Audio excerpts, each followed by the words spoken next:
আচ্ছা, আমাদের সম্পর্কগুলোর ওপরেও তো ধুলো জমে, তাই না? প্রত্যেকটা জিনিসের ওপরে যেরকম ধুলো জমে আমরা পরিষ্কার করি, আমার মনে হয় সম্পর্কগুলোও না ঠিক সেরকমই। আমরা যতটা পরিষ্কার করে রাখবো ততটাই সম্পর্ক আরও ভালো হবে।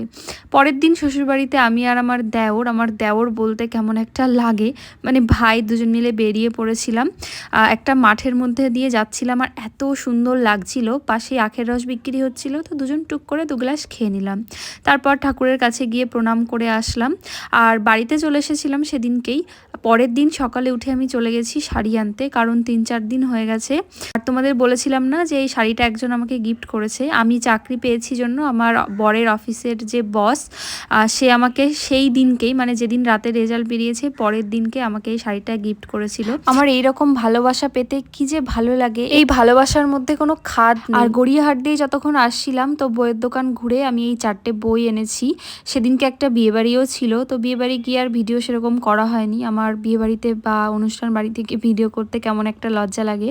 তো আমরা স্টার্টার খেলাম, তারপরে হচ্ছে অনেক ধরনের মকটেল ছিল, সেগুলো খাওয়া দাওয়া করে মেন কোর্স খেয়ে বাড়ি চলে আসলাম।